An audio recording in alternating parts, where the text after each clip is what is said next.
আকাশবাণী কলকাতা জেলার চিঠি উত্তর ২৪ পরগনা থেকে পাঠিয়েছেন আমাদের সংবাদদাতা পল্লব ঘোষ। সদ্য সমাপ্ত বিধানসভা উপনির্বাচনে মানিকতলা, রায়গঞ্জ, রানাঘাট দক্ষিণের মতো বাগদাতেও দেখা গেল সবুজ ঝড়। ১৩ বছর পর বাগদা বিধানসভা আসনে জয় পেল তৃণমূল কংগ্রেস। তৃণমূল কংগ্রেস প্রার্থী মধুপর্ণা ঠাকুর তার নিকটতম প্রতিদ্বন্দ্বী বিজেপির বিনয় কুমার বিশ্বাসকে ৩৩,৪৫৫ ভোটে পরাজিত করে রাজ্য বিধানসভার কনিষ্ঠতম বিধায়ক হিসেবে শপথ নিতে চলেছেন। মোট ৯ জন প্রার্থী বাগদা বিধানসভা উপনির্বাচনে প্রতিদ্বন্দ্বিতা করেছিলেন। তৃণমূল কংগ্রেস প্রার্থী মধুপর্ণা ঠাকুর পেয়েছেন ১,০৭,৭০৬টি ভোট। বিজেপি প্রার্থী বিনয় কুমার বিশ্বাস ৭৪,২৫১, ফরওয়ার্ড ব্লক প্রার্থী গৌর বিশ্বাস ৮,১৮৯, নির্দল প্রার্থী সত্যজিৎ মজুমদার ১,৪৩৮টি এবং কংগ্রেস প্রার্থী অশোক কুমার হালদার পেয়েছেন ১,২৯৭টি ভোট। গত ১০ই জুলাই কড়া নিরাপত্তার মধ্যে বাগদা বিধানসভার ভোট গ্রহণ হয়। ভোটদানের হার ছিল ৬৫%-এর কিছু বেশি। ফল প্রকাশ হয় ১৩ই জুলাই।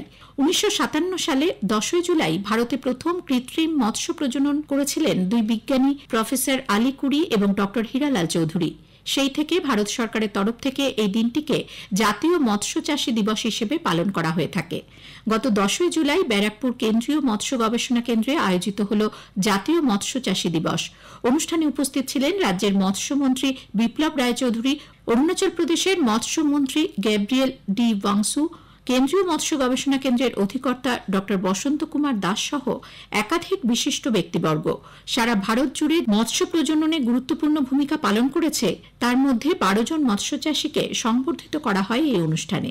গত ২৬শে জুন সাহিত্য সম্রাট বঙ্কিমচন্দ্র চট্টোপাধ্যায়ের ১৮৬তম জন্মদিনটি পালন করা হল নৈহাটির কাঁঠালপাড়ায় বঙ্কিম ভবন ও গবেষণা কেন্দ্রে। ৩ দিনব্যাপী বিভিন্ন অনুষ্ঠানের আয়োজন করা হয়। এই উপলক্ষে বঙ্কিমচন্দ্র ও ব্যারিস্টার প্রমথনাথ মিত্রের কাজ ও জীবনের ওপর নতুন প্রদর্শনী কক্ষের উদ্বোধন করেন অতিরিক্ত জেলাশাসক পিনাকি রঞ্জন প্রধান। উপস্থিত ছিলেন ব্যারাকপুরের মহকুমা শাসক সৌরভ বারিক, বঙ্কিম ভবন ও গবেষণা কেন্দ্রের অধ্যক্ষ ড রতন কুমার নন্দী প্রমুখ। উপস্থিত সকলে বঙ্কিমচন্দ্র চট্টোপাধ্যায়ের মূর্তিতে মাল্যদান করে শ্রদ্ধা নিবেদন করেন। গত ২৯শে জুন পরিসংখ্যান দিবস তথা পরিসংখ্যান বিজ্ঞানের পুরোধা প্রশান্ত চন্দ্র মহলানবিশের ১৩১তম জন্মবার্ষিকী উপলক্ষে বরানগর ইন্ডিয়ান স্ট্যাটিস্টিক্যাল ইনস্টিটিউটে এক অনুষ্ঠানের আয়োজন করা হয়। পরিসংখ্যান বিদ্যায় প্রশান্ত চন্দ্র মহলানবিশের অবদানের কথা স্মরণ করে তাঁর প্রতি শ্রদ্ধা নিবেদন করা হয় অনুষ্ঠানে। উপস্থিত ছিলেন বিশিষ্ট অর্থনীতিবিদ ও প্রাক্তন আইএসআই ফ্যাকাল্টি সদস্য অভিরূপ সরকার, আইএসআই এর অধিকর্তা ড সংঘমিত্রা বন্দ্যোপাধ্যায়, এই সংস্থার সভাপতি শঙ্কর কুমার পাল, বিশ্বভারতীর প্রাক্তন উপাচার্য সুজিত বসু। ট্রাফিক আইন সম্পর্কে স্কুল ছাত্রছাত্রীদের মধ্যে সচেতনতা বৃদ্ধি করার লক্ষ্যে গত ১৯শে জুন বিধাননগর পুলিশ কমিশনারেটের অধীন বিধাননগর ট্রাফিক গার্ডের উদ্যোগে বিধাননগর মিউনিসিপ্যাল স্কুলে নবম ও দশম শ্রেণীর ছাত্রছাত্রীদের নিয়ে safe drive save life programme এবং কুইজ প্রতিযোগিতার আয়োজন করা হয়েছিল। উদ্যোগের নেতৃত্বে ছিলেন inspector Siddhartha Mukherjee, TI Bidhannagar traffic guard.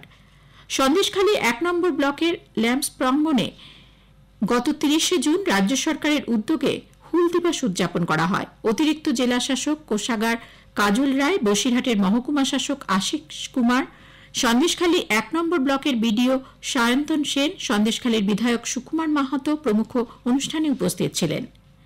Supreme কোর্টের প্রধান বিচারপতি ড ডিওয়াই চন্দ্রচূড় গত ২৯শে জুন সকালে দক্ষিণেশ্বর ভবতারিণী মায়ের মন্দিরে পুজো দেন।